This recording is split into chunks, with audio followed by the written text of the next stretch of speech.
Hello, everyone, and welcome to JustJakeB on The Mandalorian Season 2, Episode 2, The Passenger. As you know, this is my show where I kind of just talk about the things that I'm into. This specifically is Star Wars because I'm a big Star Wars fan. Now, we're going to do a very brief, spoiler-free kind of thing about Mandalorian Season 2, Episode 2, The Passenger.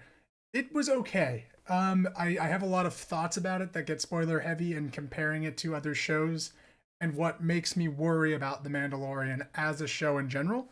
And I think that is highlighted a lot in this episode, The Passengers. Not terrible television, better, than most things that you could do for 40 minutes. But that being said, there's a lot of concerning things that make me get worried about what this show can and is. So, spoilers are going to start in about 3, 2, 1. Okay, there are big spiders. No, I'm just kidding. We're going to start with breaking up the episode down. The episode kind of consists of the Mandalorian on another little pit stop side mission quest. And that, to me, is very unexciting. You see the episode of Din, and him and Baby Yoda are attacked by some, kind of Cretan, bounty hunter-ish people on Tatooine, and they're going after, Baby Yoda. And so that's kind of an interesting little plot that there are people searching for the child, which is cool. We'll see, I'm sure, much more of that. Maybe Boba Fett gets involved in the hunt for Din and the child. But then, like The Mandalorian, I think this is probably the best part of the episode, in my opinion. The fight and seeing the Beskar armor deflect blaster bolts and everything is very cool and very frenetic and fun. And the action is definitely a step up from stuff we saw in season 1. That being said, it is kind of lackluster that we end this fight with a gag of the jetpack and, killing the guy by launching him into the air, and then the jetpack comes down. It's like, okay, yeah, sure. And then he doesn't wear the jetpack for the rest of the episode, which I thought was very weird. But whatever. And the child's kind of cute. He's doing his little thing, being a cute little baby. Then he walks back to the mechanic at Mos Eisley, and she has a way to find more Mandalorians. And it is this creature, like a frog-like creature, that has these eggs. And she needs to get her last brood to her husband on another planet where he says he has seen Mandalorians, and they need to travel without hyperspace because it'll kill the eggs. So they travel sublight, and there's some interesting dynamics. The Mandalorian Din is a lot more talkative and has a lot more personality in this episode, which I personally really liked, having a character with a little more, interaction with even things that can't talk. Because we've seen him kind of say a few things to the child throughout the, season 1 and then last episode. But really, this is focusing on his relationship with the child and, in parallel, this woman and her children and how he is the father to this kid.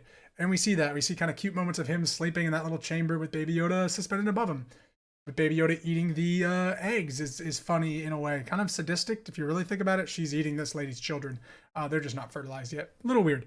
But then we get the New Republic, X-Wings coming up to the Mandalorian, the Razor Crest, his ship, and wanting him to pull over. And then a chase ensues.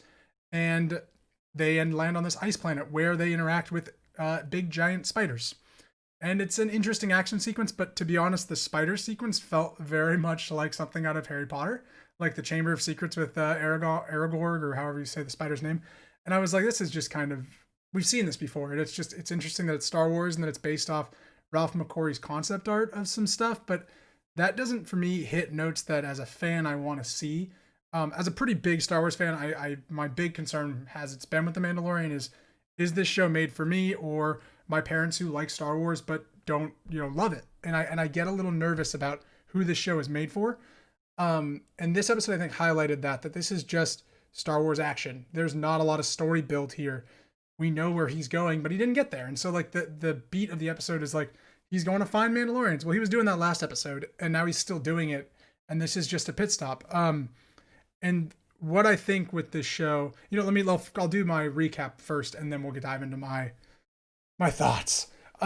So we see him fight these giant spider creatures, kill them all, and then I think the coolest part of the episode is the spiders invading his ship, and there's no hope.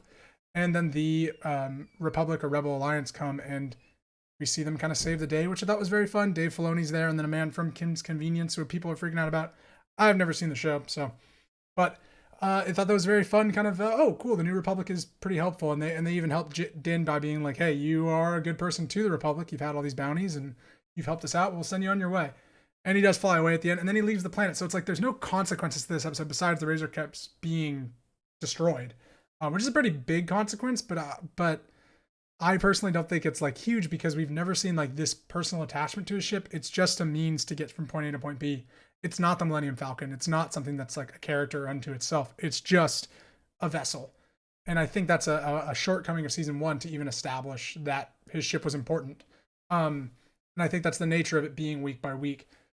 We see him leave the planet, and he's on to where he was supposed to go without any hassles. Okay, so that was the 40 minutes of this episode, which is fine. And I think that this episode would be fine if it was released like Netflix style with Stranger Things, where week 1 we just get all the episodes and you just blaze through them. I was thinking about this a lot with shows that kind of do week by week or expansive kind of drops week by week. Stranger Things, I'm sure, has bad episodes. It's one of my favorite shows, and I'm sure it has bad episodes here and there. It has one in particular, which I'll get to, but I think because that show is so fluid and you watch it basically in a sitting or two, you watch 3 episodes at a time, you forget where one episode ends and one episode begins, and it just becomes a story. So like for me, Stranger Things is really great, and there's really not a lot of lows except for the one low where like 11 does her little side quest thing, and it feels like it's not part of the story. My big thing now comparing The Mandalorian, which is week by week, to another show that was week by week, The Boys on Amazon this year. The Boys had like impactful things every episode, and every episode was memorable, and it left me wanting more. When it comes to The Mandalorian, this episode was just 40 minutes of like, okay, we're back to what we kind of did season 1 of like these little side missions. And I think that's to the show's detriment, and that's where like I think this episode really worries me about what this show can be, is I don't think they want it to be a story. They want it to be about these 2 guys who, Din and the child, who go and do little fun adventures while following a slight through line.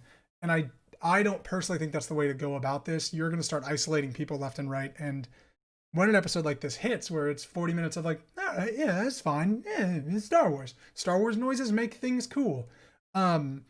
That makes me not excited for next week. I love the show, so I'm going to keep watching because I love Star Wars. And if you put a blaster noise and an X-Wing in something, I'm going to be excited. But I think that limits what this show can be. And that's why I think season 2 had a big test of like, okay, you showed us the first episode with Boba frickin' Fett. And what's that going to mean for this show?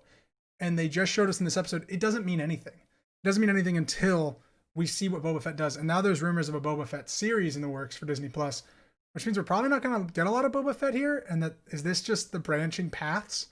I get very nervous about that, especially with Star Wars and Disney proving that they aren't really good at telling a cohesive story. Unless I'm sorry if you really like the sequel trilogy, I don't.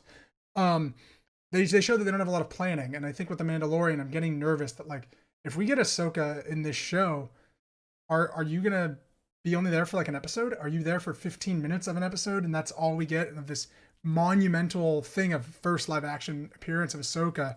Is Boba Fett just here to set up his armor and then get it back and then have his own show? I don't know what their plan is for the season, and season 2 kind of reset my expectations, but I think they were very high last week. And they just lowered them to like, right, that's what this show is. It's 3 episodes in the front that were very good and story based, and 3 episodes at the end that were story based, and a lot of stuff in between, or 2 episodes at the end. Are we going to get more episodes like the first season's Tatooine episode or the prison episode that really aren't, there isn't much consequence to it. There isn't much meat to make me want to come back for next week. It's just Star Wars-y.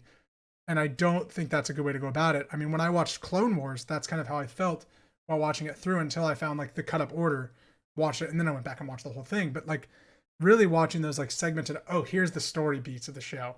I think that's important, especially for week by week. If all 8 episodes of the season dropped last Friday, I think this episode would be a different story. It would just be, okay, this is the beat to get to the next part. This is a chunk of time that we don't have another episode. So I think that's a very interesting predicament that Disney can find themselves in with this show. And if this is what Jon Favreau wants the show to be, okay, sure, like that's fine. But I don't know who that appeals to anymore. Maybe it's just people that like casually getting some Star Wars every now and then. But I don't think that's a smart way for Disney to play it, because they kind of did that with the sequel trilogy. And I think that lost a lot of people. And Mandalorian is their shot to get people back. And if they don't, I think there's something worrisome and troublesome about what this show is, especially with a monumental Star Wars thing of another Yoda species, possibly a clone of Yoda, something like that. Like, that's huge. That's never been done before in any Star Wars. It's not just a Jedi child. It is like one of two other species of this thing that's never been named in Star Wars canon. So I think that's something to kind of sit with.